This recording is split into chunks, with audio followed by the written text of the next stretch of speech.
Michael Webster and Denise Brown from Cayman Insurance Center, specializing in life and property insurance. Don't take chances with your family's future. And now,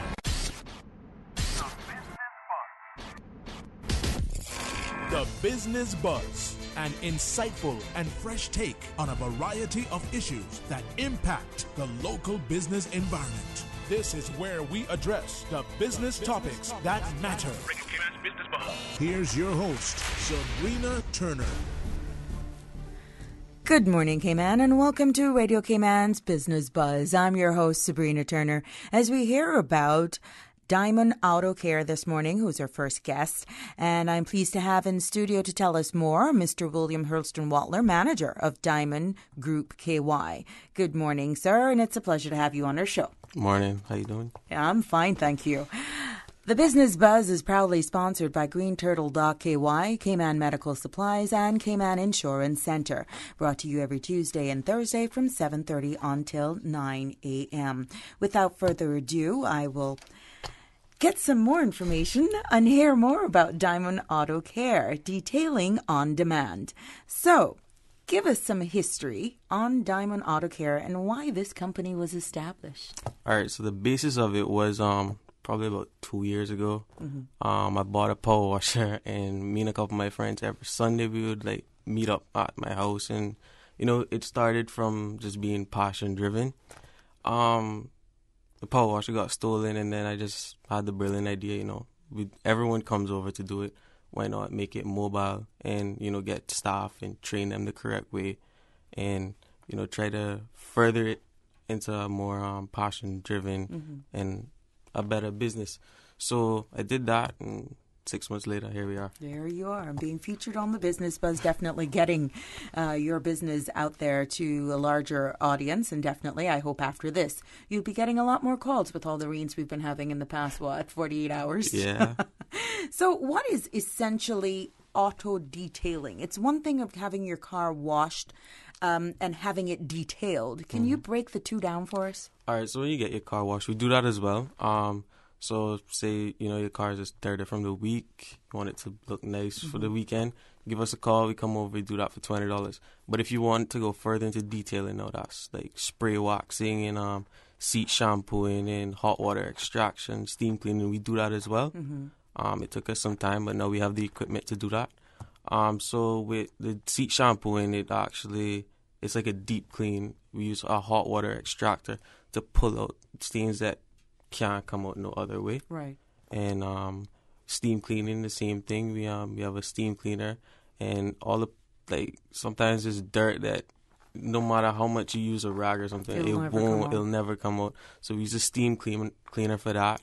And then with the spray wax, after you've washed the car, so that I guess whenever it rains, the car whenever it rains, it leaves like a water streak on your car. Yeah. With the spray wax, it stops that, and it actually protects the outer coating of your paint. So it pretty much just runs off. Yeah. Nice. In a sense.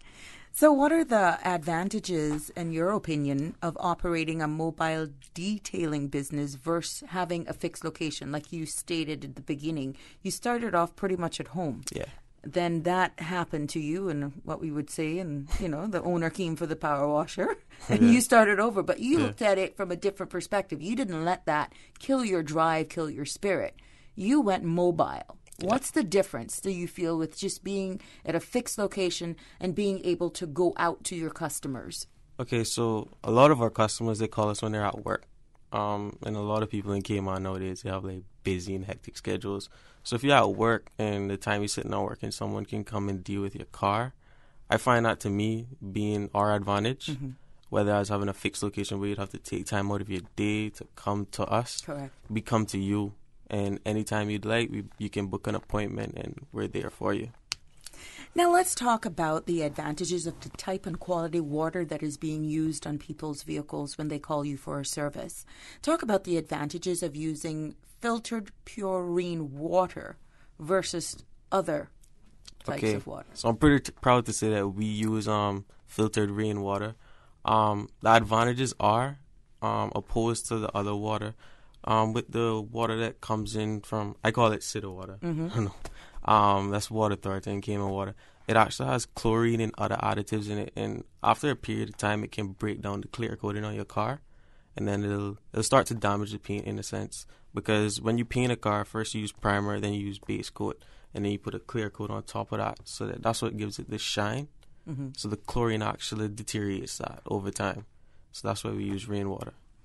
How important is it to offer great service and affordable prices for your clients, understanding how saturated this market is right now? Could you repeat the question? Sure. How important is it to have your prices set so that you can benefit and definitely meet your clients, understanding that there's a lot of competition out there? All right. So, I mean, from day one, my parents always told me I just got a business mentality. What I did was I set the price at a low enough rate that it can be affordable for everyone, but at the same time, we can still bring in a profit. And I set it, $20 to get your car inside, outside, cleaned. Mm-hmm. That's very affordable.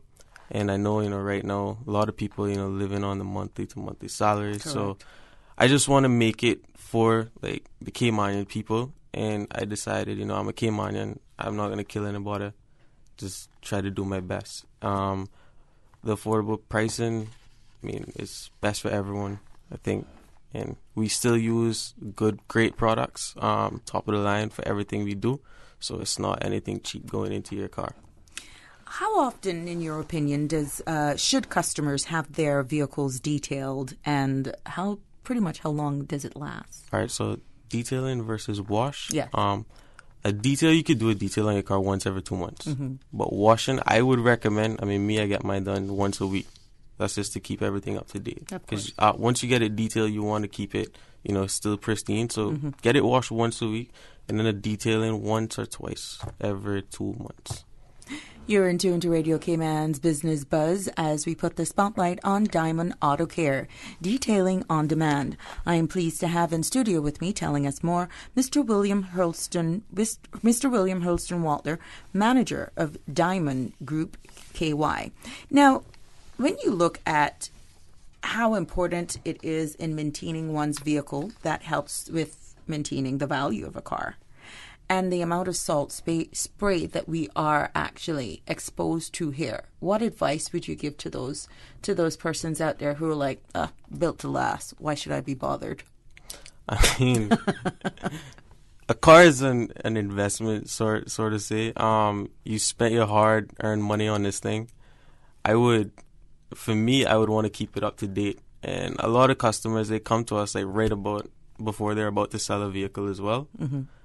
So that to make up for lost times. Yeah, and what happens in the end is you end up spending a lot more, because that's when you have to do a lot of heavy detailing to get it back to where it was for the person to buy it. So it's better to just continue to maintain it during the time you own it, so that whenever you're ready to get rid of it, it's easy. I agree with you. Now, Diamond Auto Care is a mobile detailing company, detailing on demand. They detail vehicles, heavy equipment, boats, and much more.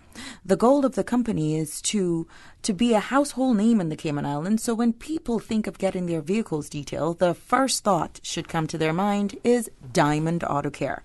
Why not give them a call today? And what's the number? 928-7336. Or you can check us out on Instagram, diamondautocare.ky, Facebook, Diamond Auto Care KY. Now, do you offer extra detailing services to have plans in the future of offering new services? Yeah, I do. I'm actually in talks with someone in New York right now to start doing ceramic pro applications. What that is, that's another level from where we are right now. So with that, there's tests that when people have done this to their car, and they've actually poured gas on their car and lit a fire and wiped it clean off with no marks. So that's the next step, and I want to add more vans to our fleet. Right now we have 2, so I'm just taking our time and gradually growing. Mm-hmm. How are you able to, in the rainy months? Who wash their cars in the rainy months? But that must be a downtime for you. How does that pan out? It is a downtime. We do have some really, I would say, loyal customers that even though it's raining, they're just, even if they don't get the outside of their car clean, they'll call and get the inside sorted out. So you still got those? Yep. I I have seen people Yeah, we have some. call the wash guy and it's raining, and they will leave her parked there. Speaking to myself, you wish you could pick her up, not have to drive her. Yeah, we do have some loyal customers that even if the outside doesn't get done, they still want their inside to be pristine. You're right. Now let's talk a little bit about the environment. The use of friendly products and understanding that there are times, you being a mobile company, you're out there and the water that's coming off of the cars that you wash is going into our drain system. Mm-hmm. How important is the environment to you when you use your products and wastewater runoff, that sort of stuff? Okay, so the products we use are made by a company called Chemical Guys.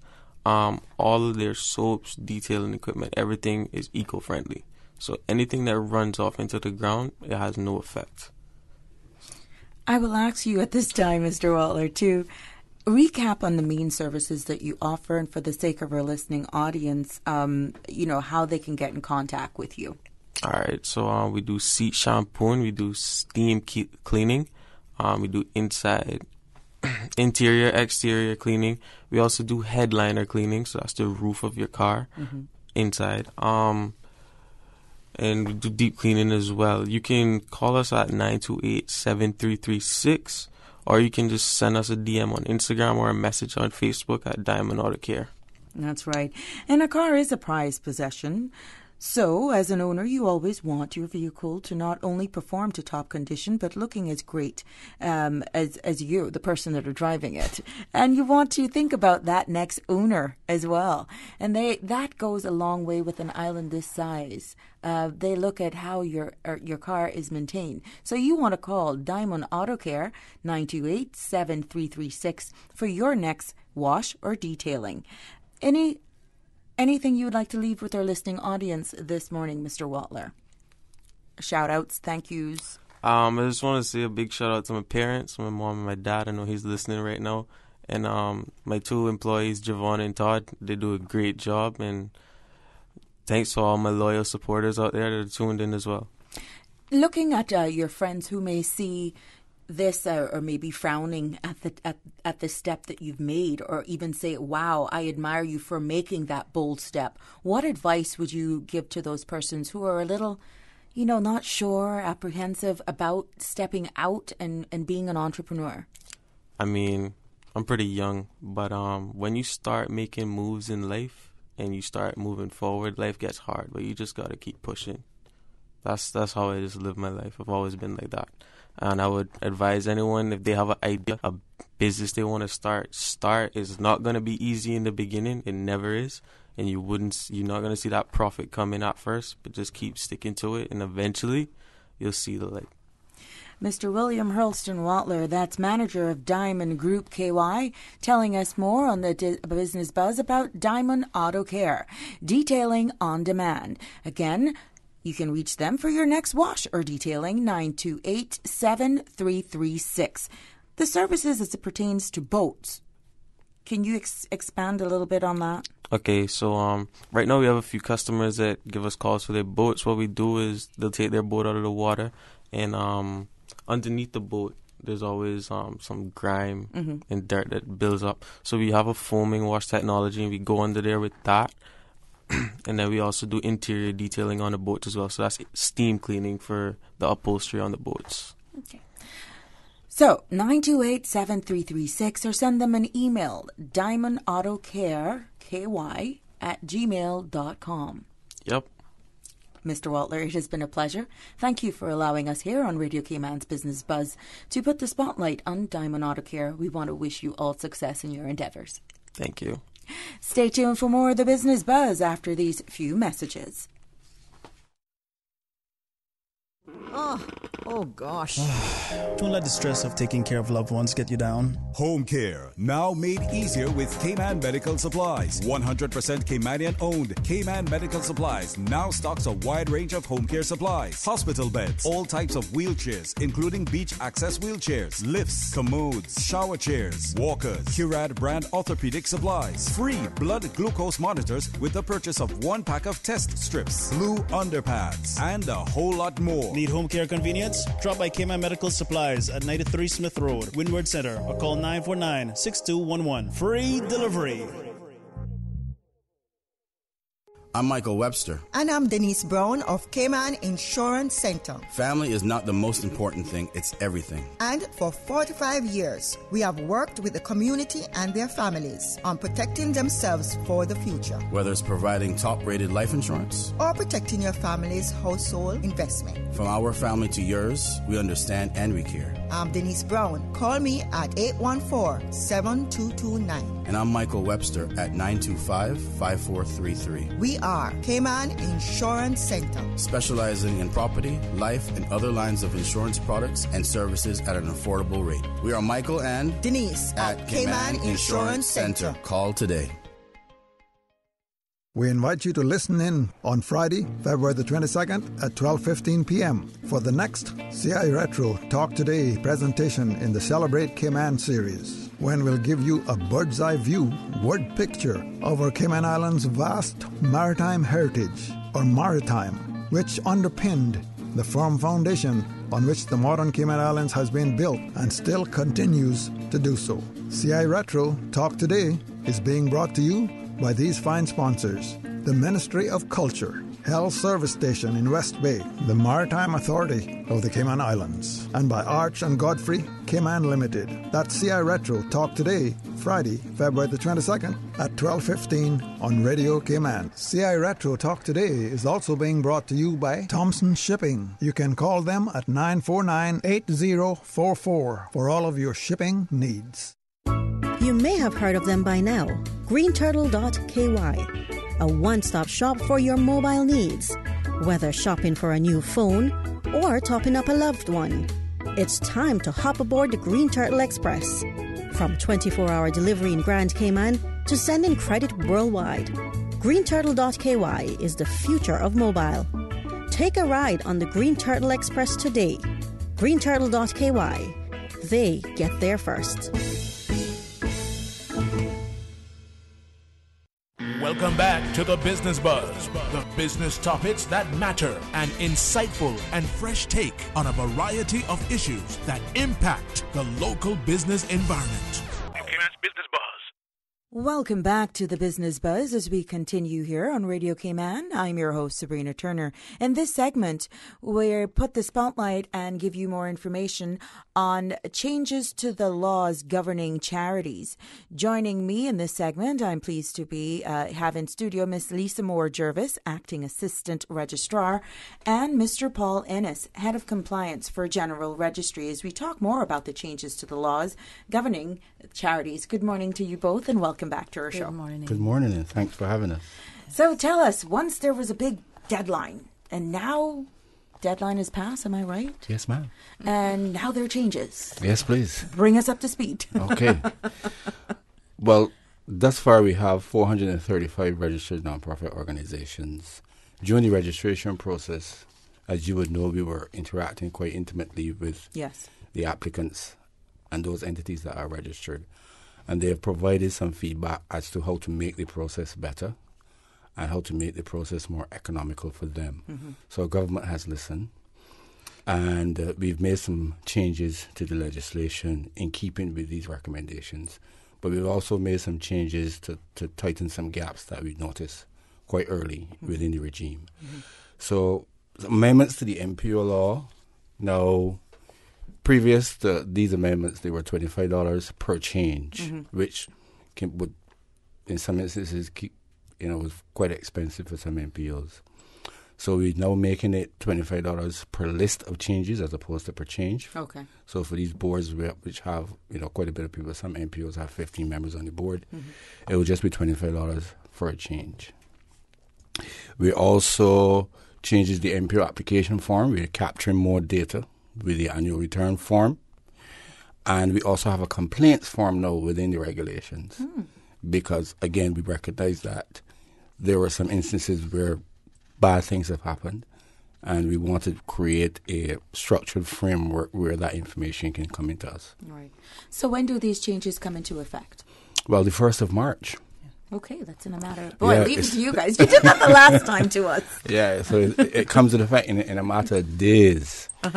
So, and in addition to the MPO law, though, we also made some changes to the companies law, which works in sync with the MPO law. So, for those associations, those unincorporated associations who didn't have corporate personality, some amendments were made to the companies law, which now allow those entities to write to the registrar and request for designation as a Section 80. Okay. So that designation now gives you corporate personality. There is now corporate insulation, so the board of directors are no longer personally liable for any issues. Oh, thank God. The entity itself now would be liable. So I'm sure that makes the whole regime a little lot bit more relaxed. And more people willing to come on record as well, because they have their heart there. But then when you looked at the liability that people were taking on, excellent move. Excellent move. Now, how will this positively, or some may say negatively, maybe, local charities such as sports and youth clubs, community groups, that sort of stuff, how will they benefit from these, if any? Well, the benefits in terms of economics for sure, for changes.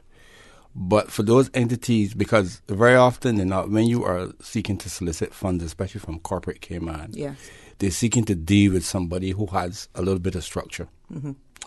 And if you're coming with a company structure, then the donor will be more comfortable in dealing with a more structured organization. So we think that, it creates a better framework, a better regime for everybody, a regime that's more susceptible for donations and donors. And it gives us a greater sense of reassurance, because if you're going to be a company, then you have to abide by your articles, you have to abide by your memorandum. So we have a tool of reference that we can say to you, look, these are the things that are in your articles, and you have to abide by them. These are the things that are in your memos, so you have to abide by them. So again, you should see the track record, paper trails. Exactly. So it just brings greater structure to the regime. Now, what defines a charitable organization for those who are still a little bit unsure whether or not they fall under that? So a charity can be defined, and I like to keep it very simple. So if you are an entity that has been set up to benefit the public of these islands, and you are soliciting funds from everybody that is not a member of your organization, you are captured under the MPO law. So we have religious organizations, we have sporting associations, sporting organizations, we have charities, we have philanthropic groups, we have community groups, we have PTAs. All of these entities will be captured under the MPO law as long as you are soliciting funds from the public. Okay. Now, tell us a little bit about what government will be doing as it relates to conducting a formal assessment of Cayman's non-profit sectors. Yes, that's a good question. So now that the regime is up and running, in keeping with one of our international requirements, we have to do a more probative, in-depth risk assessment of the sector in keeping with our international requirements. So this now requires the registrar of MPOs to look more detail at the 435 MPOs to see, we're going to be looking at the type of internal controls that are in play. We're going to be looking to see how funds are collected, but more so how funds are dispersed. We're going to be focusing on if funds are sent off island, to ensure that each MPO understand the risk of sending money off island, to ensure that they know who the donors are, to ensure that they know where the money is going, who's going to be using it.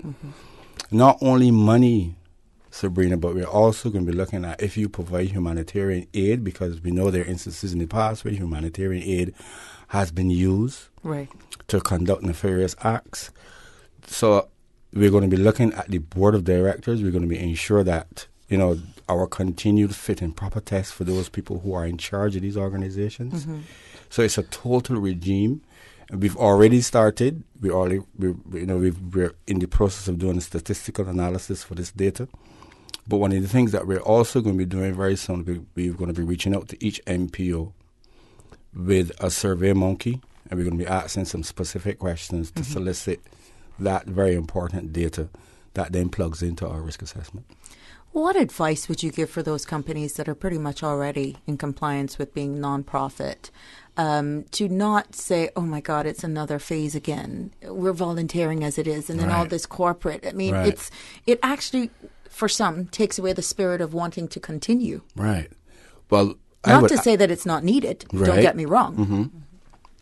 Well, what I usually say to them is that spin the twine on it. Look at it. You know what? This makes the regime better. Yes. Because, unfortunately, because we are a small sector, because we are the 5th largest financial industry in the world, there are international requirements, and unfortunately there are watchdogs out there just looking to see if they can get us for doing anything wrong. Mm-hmm. With a good run, good structured MPO regime, all of us benefit.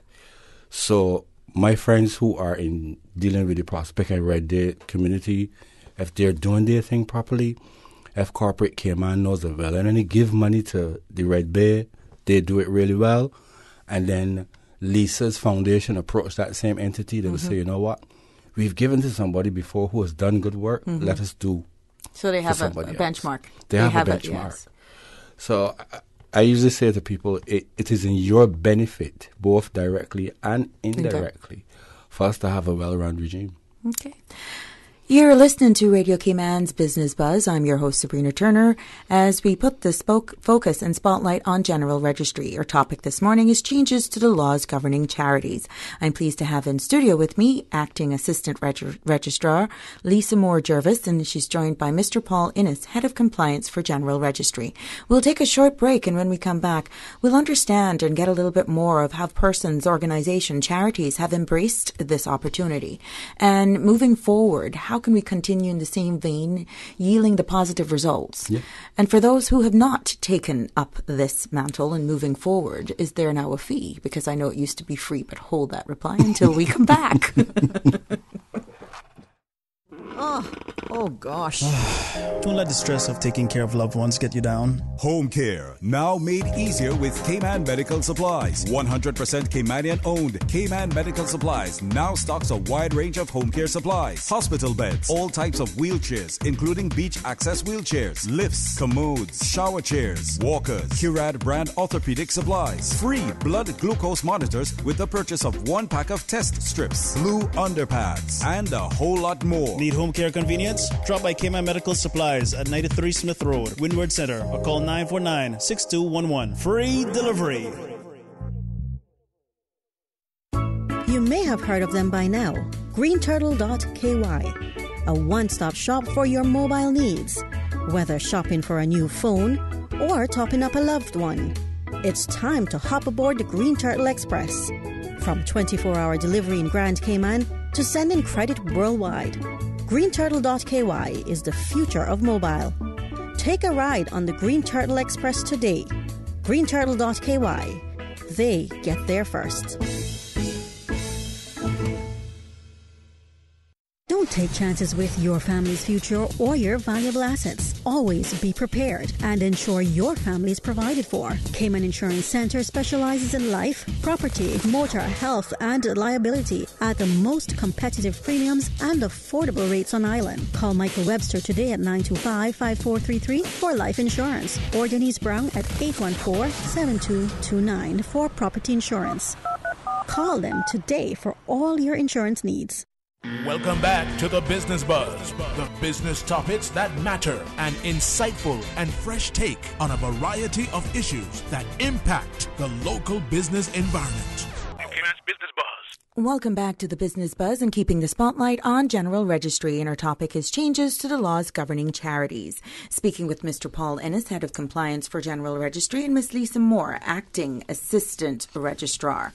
How have organizations and charities embraced this new registration and coming online? And for those who says, I don't fit the bill, we don't have to do it, that's another, it's overregulated, not going to do it. And then now they decide because they realize it's serious. Yeah.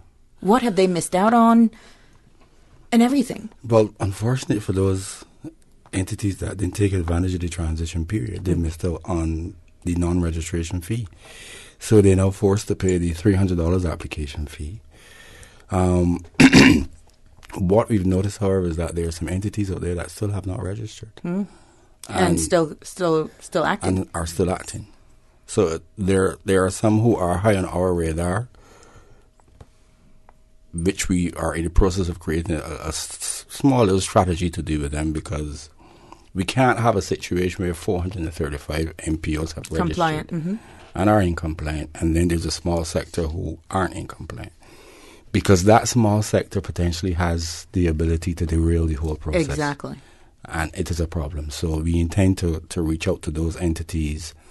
And we don't intend to take the enforcement arm first. We like the soft approach. We like to educate. We like to empower. We like people to understand the reason why you need to do this. And then we take the normal approach. We work with you. We sit down. We say, well, these are the things you need to do. We can assist you with these different processes. We can assist you with putting your constitution together. The usual approach that we've taken with every other entity. So that would be the approach for now. But in terms of embracing the process, I mean, Sabrina, we have some fantastic organizations on the island. People who are doing phenomenal work. I mean, every day I get a telephone call or email asking me, do we have any MPOs on island that focusing on this particular charity or this particular scheme or this particular initiative? And I'm able to say yes, and I'm able to provide the contact details. We can refer you to the General Registry's website, where the list of MPOs are there.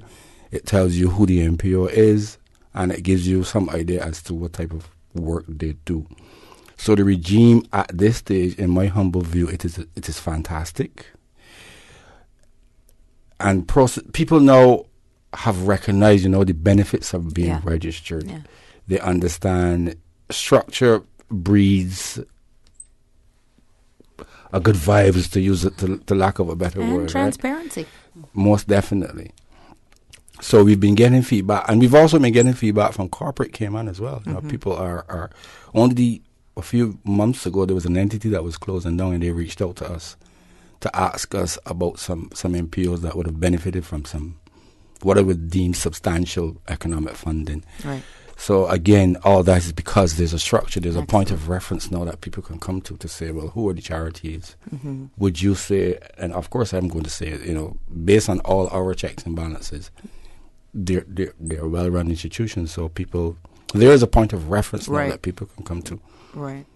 Now let's talk, we always have to go here, because you'd have those defiant ones, about the penalties. Yes. Understanding you want to do a soft approach for all the public consultations that has been had, and people still not wanting to become compliant, we have to go for penalties. Yes, ma'am. What are we looking at? Okay. So when we write to you to say that you are not registered and you should be registered, the clock starts. It starts at a $500 fee if you don't respond, and then there's a $10 accumulation per day. That takes you up to $3,000. And if you still don't register and you're still operating, well, you're now in defiance of a statute.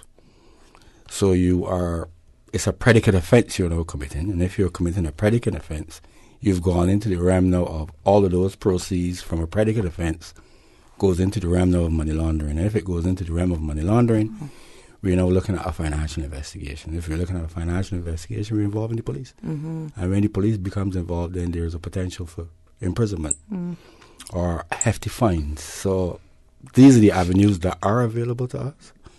But as I've said before, that's not one that we want to take, but we are more than capable and ready and willing to take it if necessary.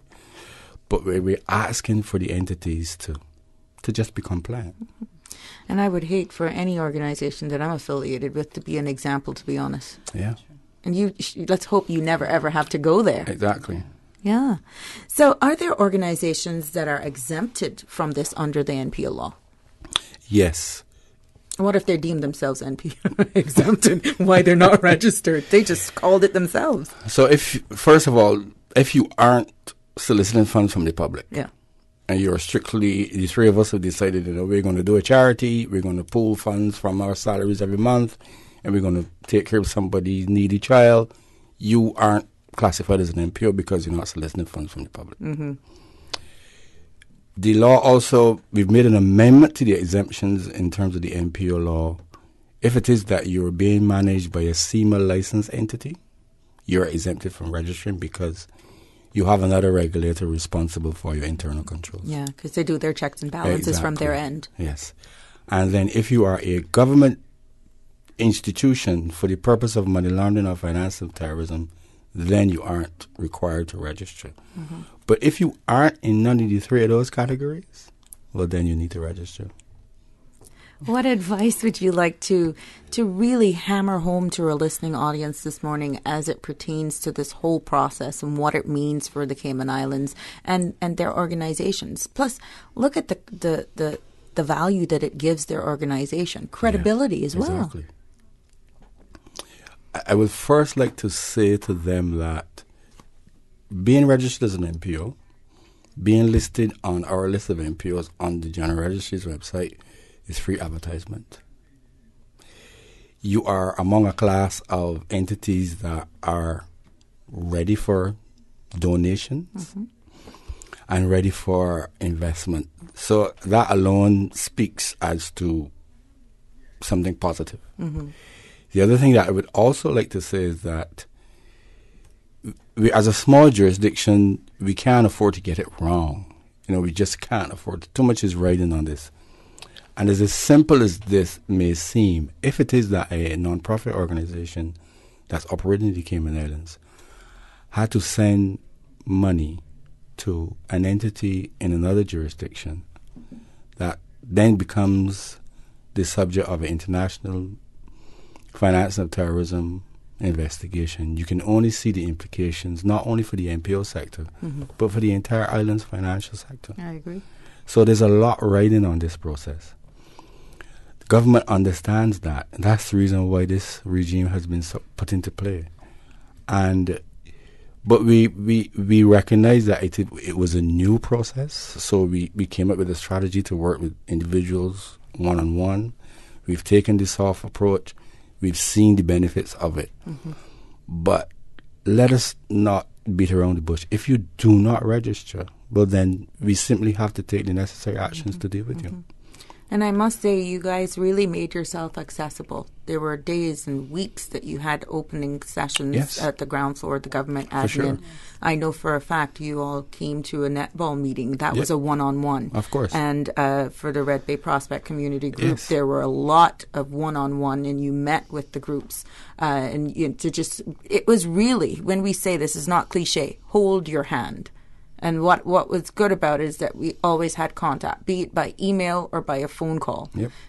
It's always easy to get in contact. So don't be scared if you're one of those charities or non-for-profit organizations are operating with that identity, but not on record. Exactly. That it's too daunting, too much paperwork, too much due diligence that have to be done. They will hold your hand. Yeah. General Registry will hold your hand through this process. We continue to do it because we are still registering entities up to yesterday. One was registered. So, and I'm still doing outreach. I still go one-on-one. I still visit entities. I still visit boards. We still talk. We still encourage people to come in to see us. Yeah. Because it's still new, and we've taken that approach. So we are very, very accessible. And we intend to work with everybody. Right. Now, you being a compliance of General Registry and now being joined by Ms. Lisa, how do you find this whole process and the change in which, we're actually getting all of these organizations on board and now all in one area, and you've done your checks and balances as a department? How does that make you all feel? Actually, it makes us feel great. I mean, to be a part of this whole process that's happening, and it also gives us that experience as well. Put ourselves out there. It's like, okay, let's see, how can we help you? How can we serve you? How can we make your organization a bit better? Let us help you. We're just really proud to be a part of this, part of this whole process. And Mr. Paul has really been there to really help us to make it a bit more bearable. No, that's from experience. I'm quite sure he got emails from the Red Bay Prospect Group at weird hours of the morning. A couple of lashings too, I'm sure. But at the end of the day, speaking from experience with the team, especially Ms. Gina Matthews and Cara Coe, they did extensive work one-on-one with you, and it's a moment of joy when we were able to address the residents of Red Bay Bay and Prospect and hold that certificate Yes. up. It was like, yes, we did it. And we're now officially NPO. There is just a sense of, whew. Yeah, a sense of accomplishment. Yes, trust me. And for those who are out there and you know, a little bit apprehensive or nervous about just making that step. Yeah. Just take the step. Yeah. And the step is now even easier now than when you guys did it, because we have an online portal now where you can do it from. Don't go there. Don't go there. I know Gina. If Gina is listening, don't go there. So if you have eased that part of it, Mr. Ennis, trust me, it's a walk in the park. No, it is. It is really easy now. Because again, everything was a teething process. When we started, there were hiccups along the way, so we had to make some changes. We heard the feedback. And trust me, there were a lot of guinea pigs, but I can only speak about what's happening at home. And we learned a lot from the feedback. Yes. The feedback, it really helped us to make the process easier. Mm-hmm. Contact details for persons needing more information. I'll allow you both to, in a wrap-up, what you'd like to leave with our audience this morning, but please remember to share the contact details and best way to get in communication with you both. Okay. Or the department in general. Well, they can email the CIGenReg at gov.ky, or they can email Paul at paul.innis@gov.ky, or myself, lisa.moore-jervis@gov.ky. They can call Paul directly at 244-3135, or myself she knows my extension. at you don't know what she did you? or 244-3156, which is myself. And we'll be more than happy to really assist anyone that needs the help. And we have a great team that's behind the scene waiting to help and assist as well. That's Mrs. Wendy Parkinson and Miss Avril Myers, along with Miss Flostabelle Mirage. You know, they're there to really back us. Excellent team. Yes. They're the ones who make me look good, actually. Well, I know you guys' hands are tied anyhow with the whole annual return things and not taking them over the counter. And yes, my goodness. To get everybody That's on another CDP. project. It is. That's another huge it project. Is, but it's coming on. It's coming on. Yes. Mr. Innis, what would you like in a wrap-up to leave with our listening audience? We just want to encourage people to get their registrations in. We want to, again, I just want to congratulate the 435 NPOs that have been registered. Yes. You guys do phenomenal work. I see it firsthand. There are a fantastic bunch of people in these islands who've contributed to the needy and who continue to provide for the needy. We want to encourage everybody to keep your internal controls, understand the risk. If you don't do your internal controls properly, there is a risk. But please, we are in the process of preparing guidance. We're going to post them on our websites to assist entities to ensure that they're in keeping in compliance. And I just want to encourage everybody to just keep doing the good work. And we are here for you. Please reach out to us, and we're more than willing to help. I want to thank you so much for joining us this morning on the Business Buzz and keeping the public informed, especially about the changes to the laws governing charities. We want to wish you continued success and keep up the great work. Thank you. Thank you. We've been speaking to Mr. Paul Ennis, Head of Compliance for General Registry, and Miss Lisa Moore-Jervis, Acting Assistant Registrar. Stay tuned for the 9 o'clock news until Tuesday. Have a safe and fabulous Thursday.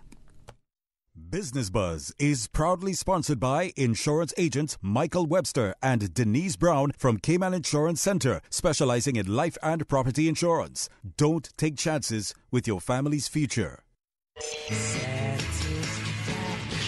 Satisfaction is guaranteed 24 hours a day, whether it's music or information. From Grand Cayman to Cayman Brac to Little Cayman, we've got you covered. You ever heard